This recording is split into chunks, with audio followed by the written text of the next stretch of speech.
Vigits, yo, what's up, guys? What is going on? Hope y'all doing well. Funny thing happened. I was watching the first half of the game, and today's Mother's Day, so I had to go and fulfill my duty as a son.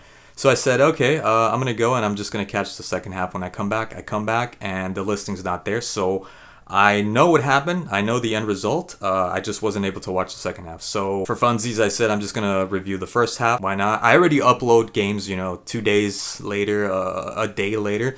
So what's the difference? It's not like I do that on purpose, by the way. That's just, I'm working at it. I have to go to work sometimes. I don't have time.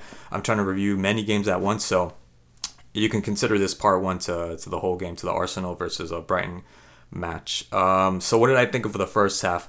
Well, choppy match. And what I mean by that was that there wasn't flow of game. Both teams were trying to find the rhythm of game, but there were equal opportunities for both of them to be up by 1-0, maybe 2-0 from Arsenal. The first one, the 12th minute, went steal, and you know how Brighton loves to play that game where they try to bait the offense.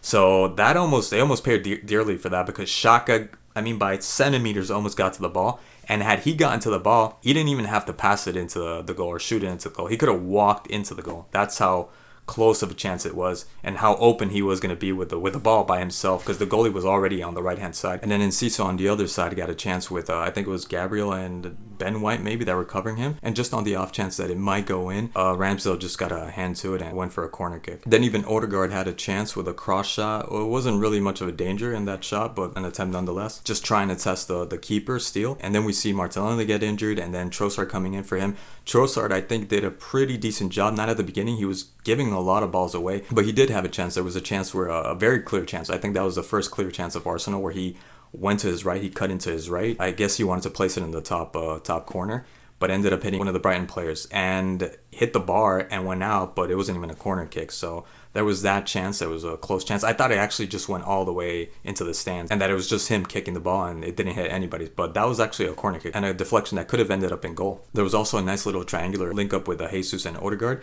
that ended up kind of like in Ciso's shot in the beginning, where you saw Jesus doing the same thing, just taking the shot just in case it might go in. There was nobody really in the middle to feed it to, so he just ended up taking the shot, and that one actually went to corner. And then the most dangerous play for Brighton in that first half came off of a Mitoma juking Ben White, which didn't seem like it was enough to leave him behind, but ended up doing a really good job. Everything seems slower from up above or from the television when you're watching, but ended up getting past Ben White, passing it to Enciso, and Ramsdale wasn't in the goal anymore. Ramsdale was already outside, and he ends up hitting over the top. That was the clearest chance that they had, and that could have gone in. And that would have put them up 1-0. I thought with that, I said, oh my God, there it is, 1-0, and that's it. That's the beginning of the end for Arsenal. And of course, towards the end, Saka, oh man, the many things that Saka did in this game, or didn't do in this game. He had ample amounts of space, a whole lot, property that he bought, and all the time in the world to think. And he got the shot with that nice little bounce. That's perfect to hit it with a lot of power. Ends up going out. Close to the post, but that needed to go in. Saka, that needs to go in. That needs to go in. And that wasn't the only one. There was another one with Jesus countering by himself, feeding it to Saka, and Saka with a bad decision. That's all. I'm going to leave it there. Just Saka with a bad decision. Saka getting out-muscled by Estupinian also. A lot of those fouls weren't really fouls, just making the most out of it. I get it. They're strategic. But man, you got to go and score. Stop slowing down the game, especially when you got the strength and speed, this physicality. He has that. Why do I know that? Because for once, he actually took it down the line. He actually took it down the line. Like, I'm proud. I'm proud of you, Saka. I'm proud. Finally, you did what you should have been doing a long time ago. You finally took it down the line. And it was a little shimmy that he gave Estupinian, a little step, a little shoulder drop, and he actually beat him. He actually beat him with the dribble, but also with the speed.